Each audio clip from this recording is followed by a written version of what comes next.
Hello, welcome. Thank you for joining me for this year's first live stream, episode 12. Right, well, I certainly hope you had a wonderful Christmas, and I certainly hope that you enjoyed yourself over the festive period. And best wishes for 2022. I can't believe it's already the 3rd of January, and here we are already in the new year.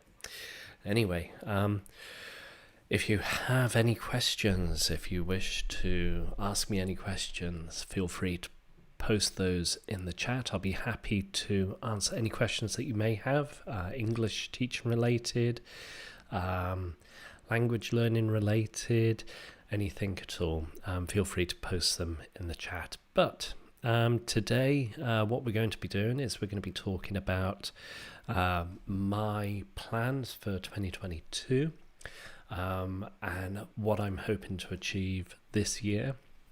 Because, in my last live stream, I reflected about what I'd achieved in 2021, and now moving forwards, it would be nice to think about what we're going to be doing in 2022 and hopefully what we aim to achieve in 2022. But again, any questions, feel free to post them in the chat. I'll be quite happy to answer any queries, questions that you may have. So my first aim or my first goal with regards to 2022 is that things return to a sense of normality again. We're almost 2 years within this pandemic in the UK, and it's kind of it's been dragging on quite a bit. Yeah, it's been a tough old couple of years. So it would be quite nice. I'm aiming. It would be quite nice to. For things to return to normal. I feel there's a sense of normalcy returning, and it'll be quite nice for things to return to as they were pre-pandemic. Obviously, the pandemic's affected many of us in many different ways, and so it would be quite nice to see how things develop and evolve and that sort of thing. But in terms of this year, I'm hoping that things return to normal, work itself returns to normal. I'm expecting that, the UK is starting to open up already. We've had a huge success with the vaccine drive and, that side of things. And I'm guessing, heading into this year, we're already looking at living with COVID and dealing with COVID. We obviously know much more than we did when when it first arose almost 2 years ago. And so, we'll have to see how things develop. But anyway, so my first expectation is that things will return to normal. I'm hoping that I return to the classroom this year as well. I've not been in a physical classroom for, nearly 2 years now, so it's kind of odd living and teaching at home and not being able to go, into the classroom and teaching physically face to face. But that itself will present a few more issues, and international travel at the moment is kind of stagnated. It's not as popular as it was before the pandemic. So now we're in that environment where things are slower than normal.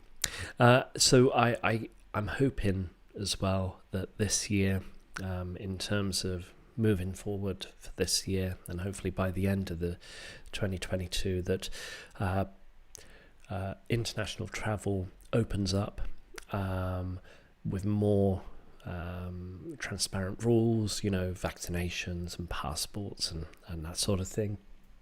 So hopefully international students end up coming back to the UK, schools and higher educational institutes open up and then start offering the opportunity for in-class face-to-face sessions. That would be a really, really nice bonus to have this year. And so I'm keeping my fingers crossed in terms of how things evolve and how things develop. And I'm certainly hoping that 2022 is the year that we adjust our thinking, our way of perceiving and living with COVID and opening up classrooms and educational opportunities for not just in the UK but internationally. That would be marvellous. Anyway, that's one aspect of what I'm hoping things will evolve to and how things achieve. Another thing that I'm hoping to do this year is obviously continuing this weekly live stream and hoping that it will develop and more people come and join the live stream. One thing that I want to try and focus on is building up language learning. So I want to try and establish a live stream for language learners, and preferably IELTS based preparation. And I think that would be really nice to offer potential students in terms of them tuning in to a weekly live stream when it comes down to IELTS preparation. I have quite a few international students that I teach online, and it would be quite nice to offer those students an opportunity for them to tune in and find out how best to answer writing, or how best to focus on developing their vocabulary or phrasal verbs for this particular topic, or that sort of thing. I think offering a sort of weekly live stream for IELTS, I'll stick with this live stream as well, the teacher talking time. That would be nice. But it would be quite nice to offer something for language learners and that sort of thing. So yeah, anyway, that's one thing I'm hoping to work towards this year. Another thing, I'm almost at 9,000 subscribers, so getting to 10,000 subscribers would be a nice achievement to get. I'm looking forward to the 10,000 mark, because if I look back at my statistics and that sort of thing, last year my subscriber rate was about 2,000 or 3,000, maybe a little bit more, but yeah, anyway, that's one thing. So getting to 10,000 would be another achievement, personal, to get to. Now, in terms of teaching and other videos, it would be quite nice to offer, a weekly live stream for teachers, a weekly live stream for learners, and also to upload a video on language teaching and language learning.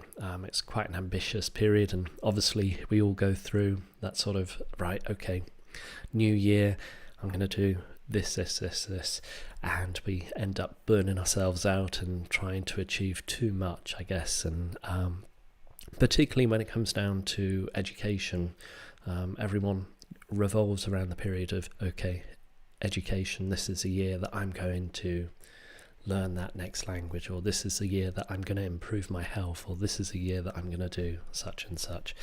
But unfortunately, the reality is, if you promise yourself to do too much, then you can burn out. On a personal note, I suppose one thing that I've built into my routine now is going out and walking every day, and in the evenings, and getting fresh air and getting healthier, because for the past 2 years or so we've been stuck at home, working from home, and there's very little difference between where I am in my office at the moment and the rest of my house, and it's quite difficult to distract or detach yourself from your working environment, your home environment, and then doing something outside to keep yourself sane.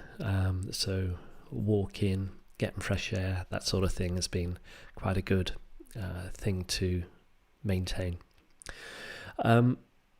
Another thing that's starting to open up as well is my music, and the music. Every Tuesday afternoons I tend to go away and rehearse with some other musicians, and that's great fun to do. It just forgets, I have a chance to forget about what else is happening around, and focus on something that I thoroughly enjoy, and music is my other passion, I suppose. But it would be quite nice to see, what are your aims, what are your objectives when it comes down to 2022? Do you have any aims or any goals that you want to achieve this year? Let me know in the chat, and let me know where you're from and that sort of thing. Just one thing I've asked in terms of the chat function, because I've noticed I've had quite a few bits of spam in the past episodes. It's only available for subscribers, and there's a slow mode, I suppose, so you can only send a message once every minute or so. But other than that, I'm trying to maintain that side of things. So let's have a look to see how things are evolving in terms of education in the UK, and I thought we could have a look at the Guardian website to see how things are evolving. Guardian website is great for education, as you probably are aware, and let's have a quick look. So here we can see the Guardian article. There's the education piece here. And in terms of education in the UK, we've got the public sector and, higher educational universities and that side of thing. And what's quite interesting is that, before students return to, their schools in a day or a couple of days' time, I suppose, there's that emphasis that all pupils within the classrooms, not just in corridors or outdoors or on public transport, they need to wear masks. So all students need to wear masks, teachers need to wear masks, and there's a sort of focus on trying to reduce the spread of COVID within an educational environment. So I think personally it would be quite interesting to see how things go in terms of English teaching. I'm hoping this year will be the year that things open up and students start coming back to the UK and learning English. I'm sure that will be a possibility fairly soon. I expect maybe by Easter that international students will start to travel to the UK, start to go to private language schools. There'll have to be certain rules, applied within a language school or within a educational environment. And as you can see here, one rule would be all students wearing masks in the classroom, maybe separated, having that social distance. So it depends on how many students should be visible within a certain environment itself. That would be quite interesting to see how things evolve in that regard, because a lot of language schools, private language schools, they try and put in quite a few students within a small environment. Private language school that I used to work with, the maximum amount of students that they could put for young learners, I think, was 16 within like a real small room, and for adults it was 12, again within a small room. But with that social distancing, maybe 1 or 2 meter distance between students, I guess that will be halved, or maybe a third of the anticipated students per classroom. So that will have an effect of how many paying students will go in the classroom, and that will affect overall income and expenditure, and paying teachers to teach smaller classes. It will affect the overall income for language schools as well. But in terms of private language schools, Easter would be a great opportunity for students to return to the UK, saying, we've got open borders at the moment, whatever's happening in Europe at the moment, but it'd be quite nice to see how things go there. Another thing that I noticed here was the interest in K-pop, and it's quite interesting here. Obviously, with the amount of interest that's been developed within Korean and Japanese degrees, it's increased because of the various streaming services. Squid Game was very, very popular. Not sure if you've seen it, but definitely worth having a look. But Squid Game has obviously increased interest in Korean language. Definitely one where universities should try and incorporate. And you can see here, if I just zoom in a little bit here and go down a little bit so you can see it. So more students now study Korean than Russian, and more take Japanese than Italian. So it's quite interesting that the actual focus now is not just on Russian being the prominent language from that part of the world, nor a European language. Those are becoming less and less popular, but more and more popular languages are Korean or Japanese. And it would be quite interesting to see how this evolves within universities within the UK, because it's been quite a difficult opportunity for students to learn Southeast Asian languages. There's very few universities which focus on Korean, I suppose. The most prominent are SOAS, Leeds, I believe, Oxford, Cambridge. But if you go to other universities around the UK, there's not really much of an opportunity to learn Korean, despite the popularity within the UK or abroad. So that'll be quite interesting. Now we've had Viktor here. Viktor's joined us, and he says hello. So welcome back, Viktor. Thank you for joining. Really appreciate it. That's good. If you've got any questions, Viktor, feel free to post them up, and I'll be happy to answer any questions that you may have. But let me just put your chat down just a little bit. I think that's about it. Now, what I was talking about, if you just joined us, was aims and achievements for the coming year, and I've already spoken about what I anticipate to happen this year, and it would be quite nice for schools to open up. I expect schools and educational institutes to open up, particularly from Easter. They'll start to ease and slowly open up. Things have to return to normal. We can't just have a prolonged what do we call it? A prolonged period of just lockdown, economic instability. It's not gonna cut the mustard, I suppose. It's going to be a difficult time for all. But any questions, feel free. Right, well, we've already got Iman here, and Iman says, I'm starting my CELTA in a few days. Wish me luck.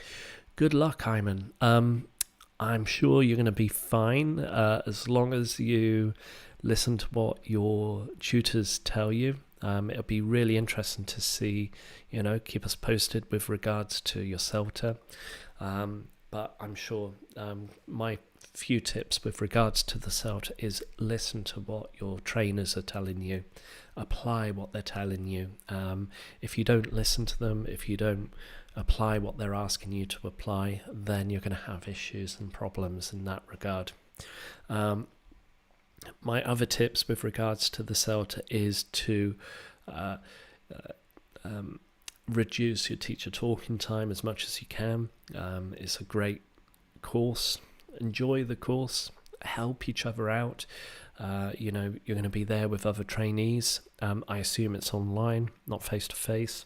So if it's online, create a WhatsApp group, or create a sort of community with other trainees and see if you can help each other out and that sort of thing. That would be great.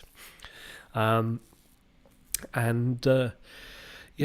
fun. Just enjoy it, because you'll learn a huge amount, and the more you enjoy it, the less it's going to feel like a sort of a course in its traditional sense. But anyway, right, we got Viktor here. He says, here in Brazil I finally have presential classes on college. Do you mean like on campus, face to face?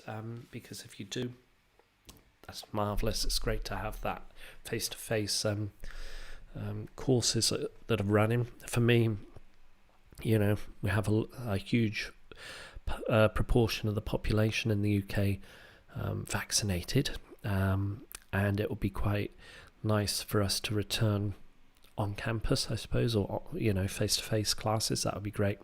And Victor says most of Sao Paulo population's already vaccinated, which is great. That's wonderful, because regardless what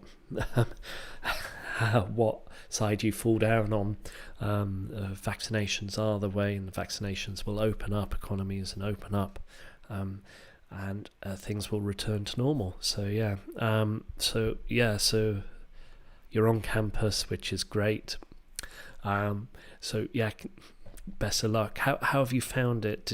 Have you returned to campus recently, or did you have you been on campus throughout the whole pandemic? What's your background? It'll be quite nice to hear. And also, what issues did you face when you were going back onto campus? Because for me, it would be quite problematic. When I moved to teaching remotely, the biggest difficulty for me was to assess engagement, or to assess comprehension with students. So the students that I was teaching, you didn't have that facial cue of where they go. You could see face to face that they didn't understand, or you had to rephrase what you wanted to rephrase so that they could understand it. I didn't have that on the online environment, so engagement or comprehension was difficult. Engagement, students turning their cameras off and not really having that opportunity. So not having that opportunity to assess whether students were actually engaged and completing work. That remoteness, that distance that you have when it's online can be quite problematic. Anyway, then we got Iman here. So thank you, Martin. Your videos help. By the way, God bless you. You're very welcome. I'm so glad that you enjoyed videos, particularly about the CELTA ones. If there's any particular CELTA videos that you think are missing, please let me know. I'll be quite happy to include those and that sort of thing. But a lot of the CELTA related videos that I've made, I feel like I've made enough of them, I suppose. So it's quite natural for me to move on and look into other areas of teaching, I suppose, or language learning, it would be quite nice to do a live stream for IELTS preparation students, how to answer writing elements, or how to tackle listening, and how to do certain aspects of writing. That would be cool. Right, so in terms of Viktor, any problems that you had when you were going on campus, first time for a long time? Not yet. I came back to my parents' house. That's when I started on Preppy. Okay, so you started on Preppy, probably about the same time as, well, not the same time as me. I started on Preppy about 8 months ago, which is, about 8 months ago. I think it was about May last year that I started on Preppy, so that was kind of the time when I moved over. I did start working remotely, or I did start teaching online at the weekends, I guess, about 5 years ago. 5 years ago, it seems a long time, or 6 years ago, for a Chinese educational institute.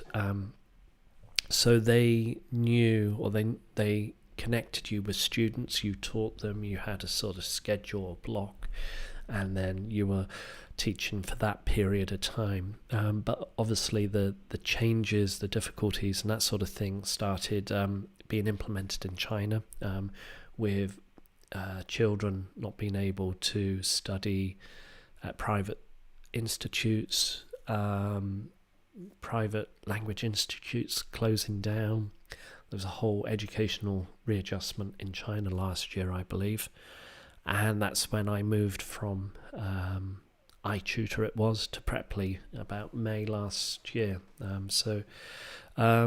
Okay, and then Viktor says, you started on March 2020, so quite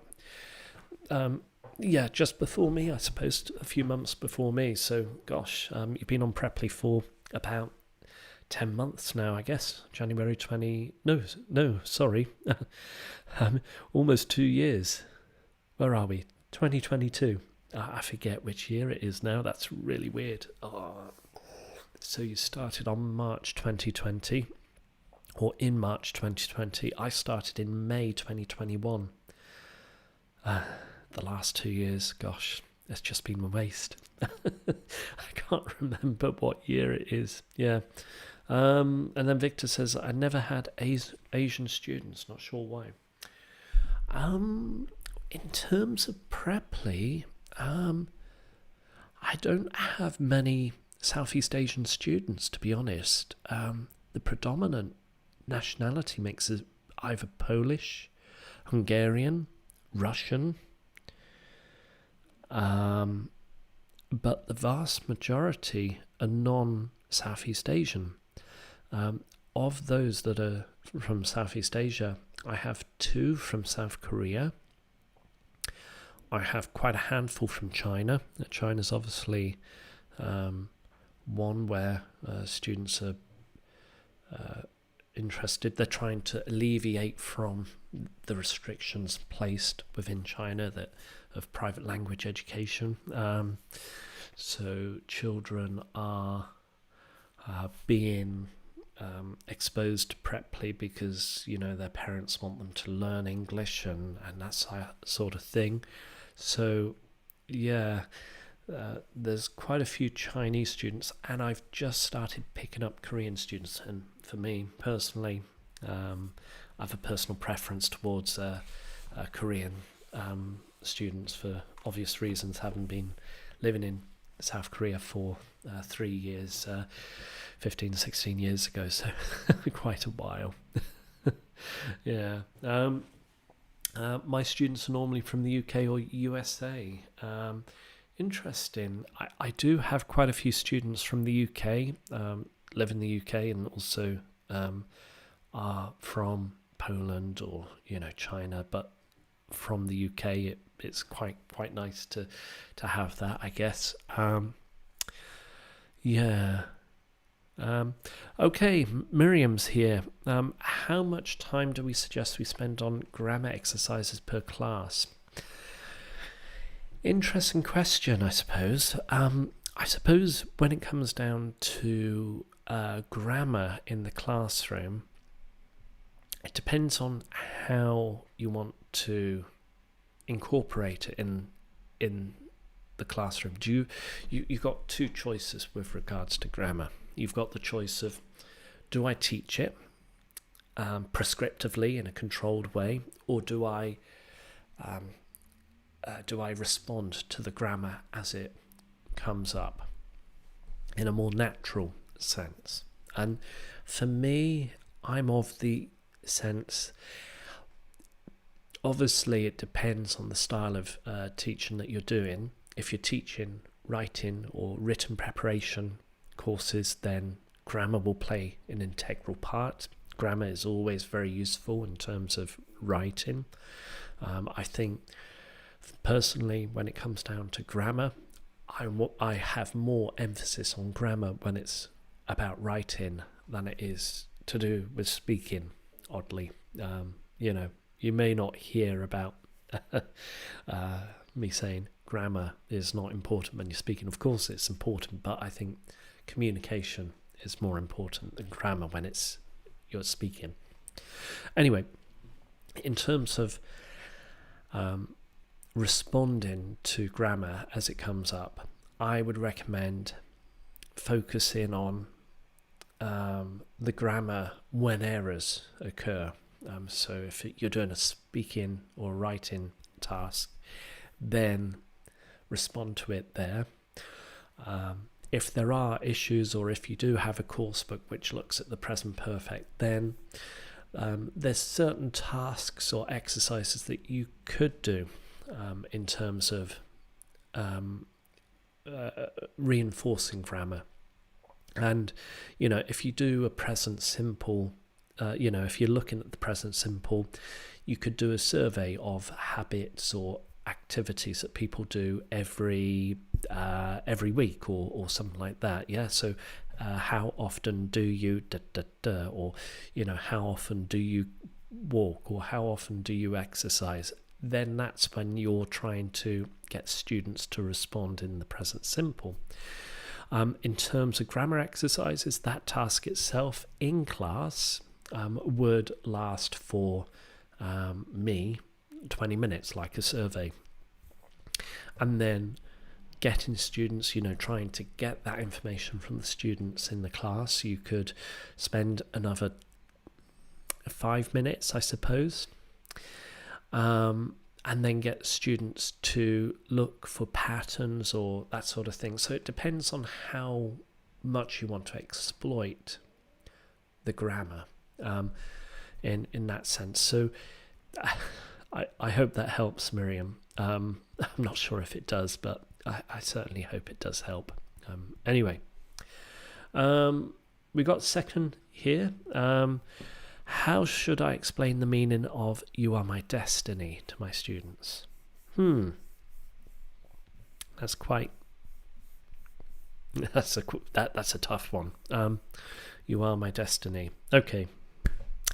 I suppose you could ask comprehension questions. So if someone says, "You're my destiny," is it planned? Yeah. Did you plan it? Yes or no? No, you didn't. Do you know the person? Maybe. What relationship do you have with that person? Is it a personal relationship? Do you have boyfriend, girlfriend, wife, husband relationship? It's going to be a romantic relationship or something like that. You're my destiny. I guess that's how I would try and find if the students understand it. So I would look at trying to explain the situation that this may happen, and then ask comprehension questions from the students to see whether they actually understand the actual meaning. Second. Anyway, do you have any tips for the introduction video on Preppy? Well, funny enough, Victor, I've got a video at the moment stuck in my editing software, which I'm working on with regards to how best to create an introduction video for Preppy or for any other English teaching platform. Whoops, knock knock. So for any other English teaching platform in that case. So my main tip is to keep it simple and to keep it light, and for students to engage with you. So you have a minute, and students are going to be watching your video very briefly. And actually, I've got an idea. What we could do, if you don't mind, is I'm going to have a look at some introduction videos on Preppy. So let's see, find tutors. Right, let me just share my page. And so here you can see, in terms of a sort of introduction video, you can see here, right, okay, you've got an interesting profile photo. Not my best. I would prefer this one here, Matthew D. So Matthew, it looks a bit more professional. He's standing up there. This one just looks like he just took a quick selfie and uploaded it. Now, in terms of the actual, let's see, video, let's have a quick look to see how that is. Right. First things first, background. Yes, it's a nice video. The background is dark. It's like he was stuck in his hall. Anyway, let's carry on. It's a 2-minute video. What else has he included? Let's go through. Yeah. He's just standing there talking. I'm not listening to it visually. I'm just curious how it looks. I suppose the best thing is he's actually linked it into his website or his YouTube account. So if we go to Advanced Business English, for example, he's got English Success. He doesn't have any content, no videos, no playlists, which is a crying shame, because what you could do if you did link in your video to your YouTube is that you should have some sort of presence within YouTube. A lot of my students have told me that they've booked lessons for me because of my profile on YouTube and that sort of thing. Michael C, he's done 3,224 lessons. First one, 23 lessons, I see. $25. Okay, so Michael C. Let's see. Okay, so picture of the video so far looks a bit boring. Again, background not so great, but let's have a look. Okay, I'm not sure if you can see it, but there's a sort of fuzzy bar going down, and it could be improved upon that. Again, 2 minutes. There's sort of fuzzy bar. It's like he used a cheap webcam to record it. Again, very. The background is not so great. I don't know. There's certain things that I would recommend. Can I find a really good introduction video? No. Okay, now this looks interesting. He's got a thumbnail. This looks really good. I like this. That introduction was nice, where he just blurred in. That was good. I'm not sure if you saw that. There we go. Blurred in. And then he's chatting. He's linked it into his YouTube account. Let's have a look, see how that is. Okay, elite American accent. Oh, and he's got a bit of content. Interesting. About, yeah, that's okay. He's done all right. So he's got a bit of a sort of an account there. Let's see. Let's go back to his video that no, it wasn't that one. Let's go back to here. There we go. So in terms of this, I like the background. It might be a green screen, I'm not sure, but I'm quite pleased with the background itself. It looks quite good, quite engaging. It's only 44 seconds long, so straight to the point. I like the editing, very nice. Looking back here, and he looks quite expressive and keen and straight to the point. Definitely interesting. So 491 lessons. So in terms of, let's go back to our pop-up chat. Any tips for your video? Try and record it in a bright room. For me, I recorded my introduction video here with my, not this webcam, but I used a particular camera. I spent a while working on the actual introduction video. I'm currently in the process of updating my introduction video, and there's a couple of things that I'm going to be developing. And once that's done, I'm going to be sharing a new video on how best to create a introduction video for online teaching platforms. But yeah, right. Let's have a quick look to see how things are. Okay, so we've got Miriam here who says, yeah, it helps. Thank you very much. Good that the grammar activity or idea gave you some indication on how much you should spend on grammar. Elfinzilla, hi Martin, happy new year. Hope you have a great year. Likewise, really appreciate it. Thank you ever so much. I certainly hope that you have a good year as well. Thanks for joining yet again. Really appreciate it. Victor says, I'd like to record a new one this year. Do you think that it's better to speak, in my case, in Portuguese or English?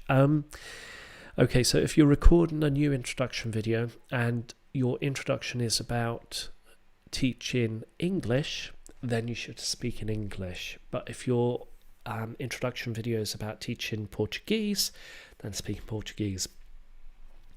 One thing that you could do is keep it all in English if you're teaching English, and use subtitling. Have subtitling available in Portuguese, and you can add in subtitling quite easily with most online video editors. It's fairly simple anyway. So I would definitely recommend English, because you're aiming to teach English to all students regardless of nationality. If you're teaching Portuguese, then you want to try and teach Portuguese to a variety of different students. Right. Elfinzilla says, how much time is realistic to spend on lesson planning? Let's move that up slightly. There we go. So how much time is realistic to spend on lesson planning per 1 hour of lesson time? I know on Celtic course you spend a lot of time, but once in the field, what's realistic and manageable? I suppose for me, it all depends on what you want to try and achieve within that lesson. If you're teaching remotely, if you're teaching online, then I tend to spend 10 to 15 minutes planning. That's all I do. I'm now of the sort of nature that I'll plan certain activities and I'll get the students to complete the tasks and activities, but I'm not going to spend too much time on it, because I want to try and focus on developing a more natural, interactive environment where the students, contribute, and where I don't just give exercises for them to complete. Obviously, what I tend to do is I get my notebook, for example, and then write down stage 1, stage 2, and just keep a quick note of the stages of my lesson. And yeah, so 10 minutes, I can have an activity online ready to go and push it out that way. In terms of a face-to-face lesson, if I'm teaching for an hour and a half, as usual, I would spend at least 40 minutes getting all the material prepared. So, if I think back about what I would do, I would get to the staff room. I would prepare all the activities. I would cut up. I would print out. I would photocopy. I would do all that sort of stuff. It would take me more to prepare for a face-to-face lesson than it did for an online lesson. So 40 minutes for an hour and a 30-minute lesson. For me, I prefer to get everything ready if I'm teaching a physical classroom the day before, so that when I get into class I can just print out what I need or have it to hand, and I'm not in such a rush, and then all I have to do is to prepare a sort of afternoon activity if I've got afternoon lessons. But I think if you're spending too much time on planning, then that's where certain things can happen. Right, Elfinzilla, okay, you should do a best or worst Preppy introduction video. That would be fun. Maybe not the worst though. I think it would be quite nice to have I think that's a great idea actually. I'm going to make a note of that. Things to do and things not to do with a sort of introduction video for either private students or others, I guess. But yeah, nice idea. I like that.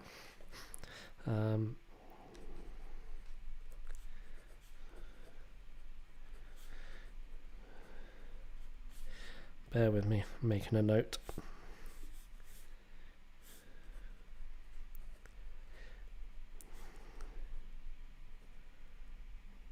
Right. Okay. Good idea. I like that. Could you search some Serbian tutors? Okay, so do you mean Where My Beans Bro? I like the name. Do you mean searching for tutors that teach Serbian, or searching for English tutors that are from Serbia? Just let me know. I'll be quite happy to search for that. So let's have a quick look at here. Okay, let's say I want to learn Serbian. I've got no idea. Okay. Right, if I were wanting to learn Serbian, in this case, video in 4 languages. So this tutor's taught 577 lessons, whereas this tutor's taught 4,860 lessons. If I'm going for Serbian, I would probably go for this tutor here, because this tutor is half the price, $20, compared to the tutor above, which is at $4. Okay. And yep, this tutor's got 4.9, whereas this tutor's got 5. But let's have a quick look and see how this video is. Okay, first thing is, again, I'm going back on the introduction video. Don't have these black borders on the side. Make it all landscape. That's the first thing. I like her background. She's got a nice few pictures on the back. That would be great. In terms of everything else, it's okay. It's just missing just a few things, which I'm going to share in a future video. But yeah, Serbian.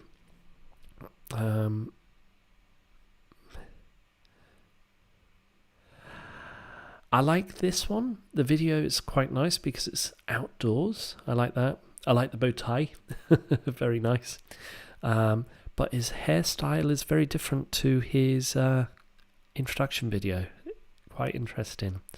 But this time, let's say Korean. I want to learn Korean. And let's see. Okay, so 446, $28, 217, 128, 73, 205. Yeah, let's see.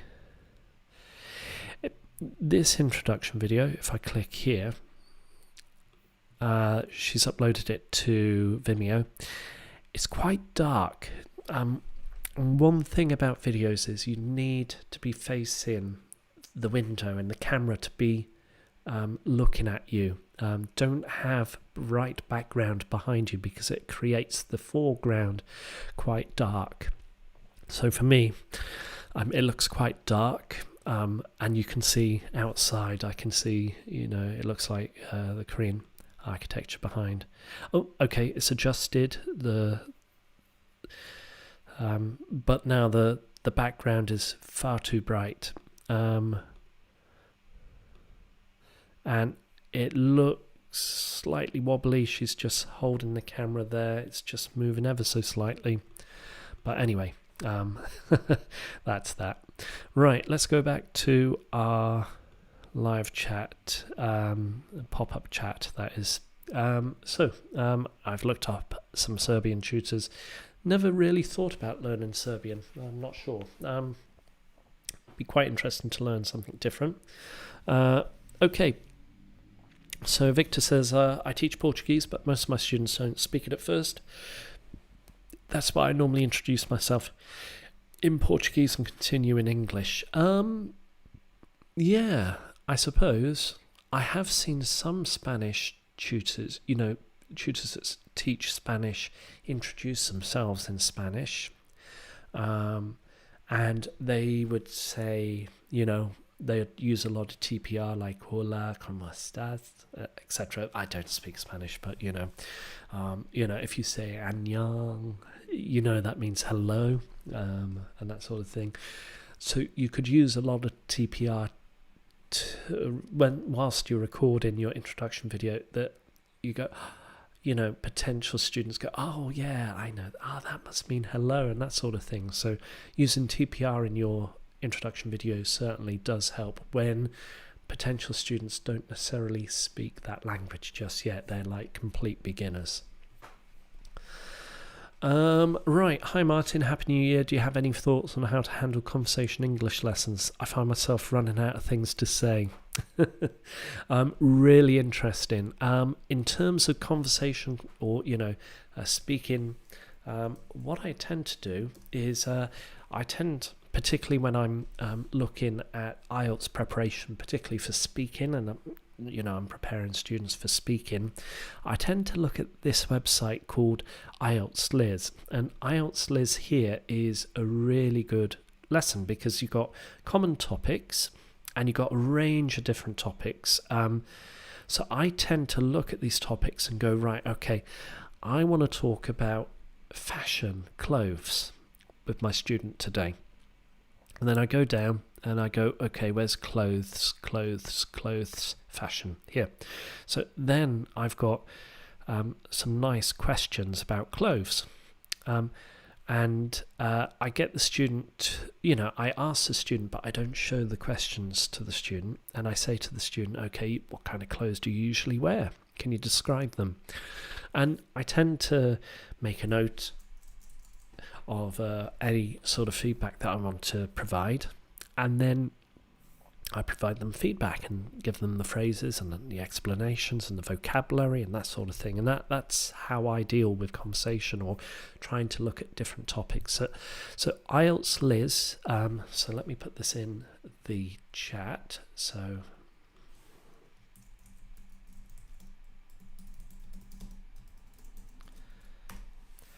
this is a good link, and there's another what's it?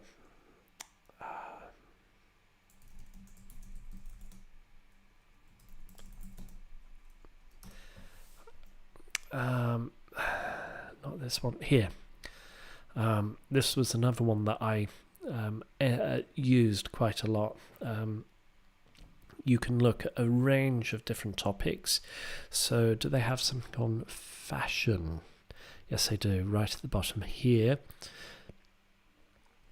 And here you've got even more questions about fashion. And what I tend to do, let's say you could say, okay, I'm going to ask these questions. I'm going to go to,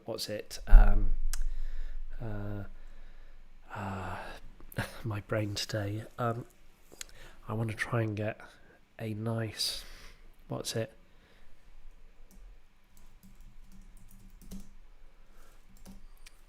Wheel of names, that's it. Go to wheel of names, go here, delete all that, post in the questions, and then you've got the questions, and then all you have to do is spin, and you go, okay, which person, which question, and you got this one. What is fashion? And it comes up, and you can remove the question. You can nominate a person to answer that question. Yeah, what is fashion? So that's one way that you could incorporate conversation. You don't need to just continue conversing and speaking. You can use a variety of different websites and activities to help you. Anyway. Thanks, Martin. I appreciate your answer. I like a natural interactive environment. That's really helpful. I agree. It seems face-to-face is more lesson planning. Yep, definitely. Planning for lessons in a face-to-face environment with more than just one student can be a bit more. It takes a bit more time. If you're delivering certain courses that require PowerPoint, for example, it will take a while just to prepare the PowerPoints. And there's also the sort of emphasis that students should try and complete tasks before they attend their online lesson, and for them to share their answers in small groups. So there's that part as well. Okay. First one. Okay. So I guess, yeah, Serbian tutors or those teaching Serbian. Okay, Lisa Rivera's here. Hello, Martin. I got my CELTA in October. Do you have any suggestions on not to feel overwhelmed when you are starting a new career? Really interesting question. For me, when I first started teaching, before I got my CELTA, I was teaching in South Korea for, and all I needed at that time was just a bachelor's degree. You could have a bachelor's degree in basket weave and still teach English if you were from, the UK, South Africa, Canada, America, Ireland, Australia. So for me, I was teaching without a CELTA, and I found my feet after a couple of months of teaching, and it was kind of overwhelming initially. I did my CELTA after 14 months of teaching, after experience in teaching, and it was like, yeah, I enjoyed teaching that much, so I'm going to do a CELTA. After I completed the 4-week CELTA, I returned back to the classroom. I didn't feel so overwhelmed as initially when I first started teaching, of course. Returning back to the UK, being required to teach a variety of different students and nationalities and ages, compared to just teaching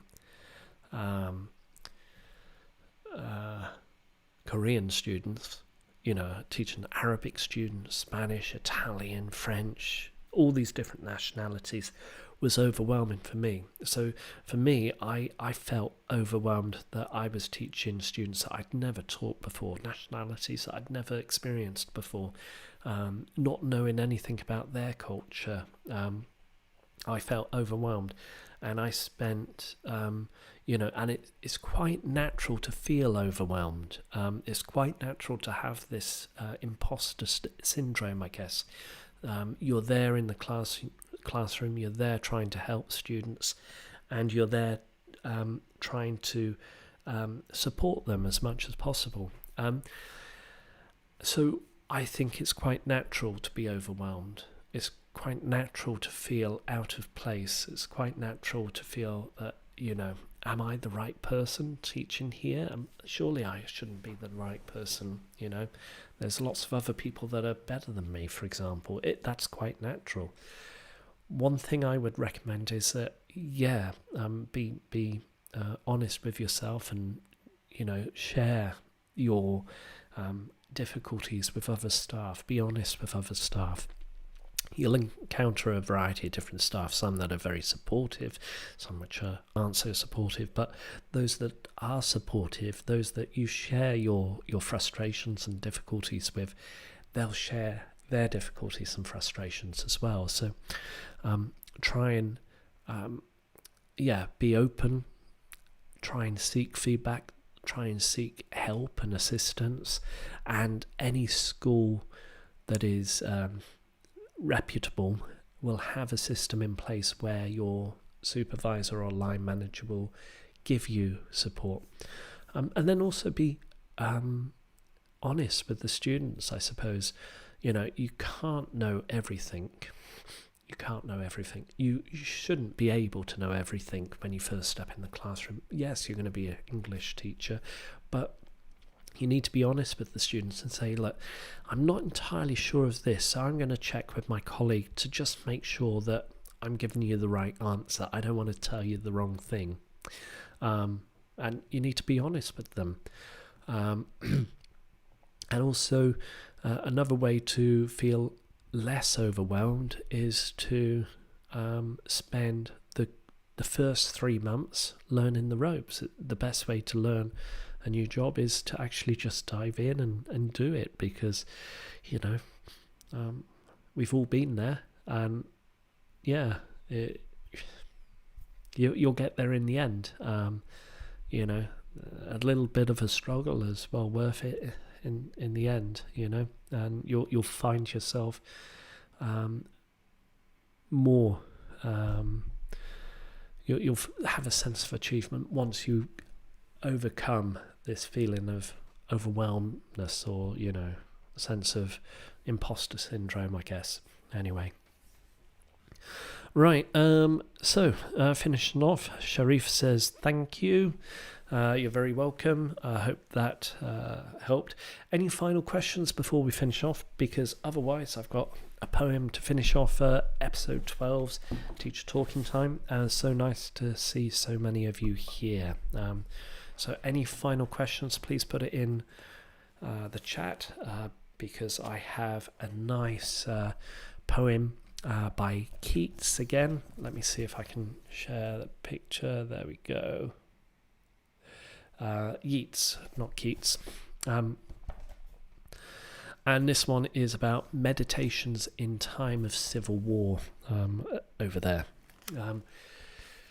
Right, let's have a look. So, meditations in a civil war, and it's one of 1, 2, 3, 4, 5, 6, 7 poems. And I'm going to read the first poem, and then maybe we'll look at the second poem next time. So it's a 7-poem piece based on meditations of time of civil war. And the first poem is Ancestral Houses. Okay, right, let's start. Surely among a rich man's flowering lawns, amid the rustle of his planted hills, life overflows without ambitious pains, and rains down life until the basin spills, and mounts more dizzy and high the more it rains, as though to choose whatever shape it wills, and never stoop to a mechanical or servile shape at others' beck and call. Mere dreams, yet Homer had not sung, had he not found it certain beyond dreams, that out of life's own self-delight had sprung the abounding glittering jet, though now it seems as if some marvellous empty seashell flung out of the obscure dark of the rich streams, and not a fountain were the symbol which shadows the inherited glory of the rich. Some violent, bitter man, some powerful man, called architect and artist in, that they, bitter and violent men, might rear in stone the sweetness that all longed for night and day. Their gentleness none there had ever known, but when the master's buried mice can play, and maybe the great-grandson of that house, for all its bronze and marbles, but a mouse. Oh, what if gardens where the peacock strays, with delight feet upon old terraces, or else all Juno from an urn displays before the indifferent garden deities. Oh, what if levelled lawns and gravelled ways, where slippered contemplation finds his ease, and childhood a delight for every sense, but take our greatness with our violence? What if the glory of escutcheoned doors, and buildings that haunt your age designed, the pacing to and fro on polished floors, amid great chambers and long galleries, lined with famous portraits of our ancestors? What if those things, the greatest of mankind, consider most to magnify or to bless, but take our greatness with our bitterness? Right, well, that's it for today. A nice poem. I'm going to keep for poem number 2, My House, so it leads on quite nicely to My House. Very, very imaginative, quite a nice, atmospheric, gothic poem in a way. It's quite nice, quite touching. Right, well, that's it for today. Thank you ever so much for joining today's episode 12, first live stream in 2022. Happy New Year all. I'll see you all next week, same time, same place, and for episode 13. And thank you ever so much for joining. Thank you for all the questions that you had. Really appreciate it. Have a lovely week, and I'll see you next Monday. Yeah, take care, stay safe, and goodbye. Yeah, bye-bye.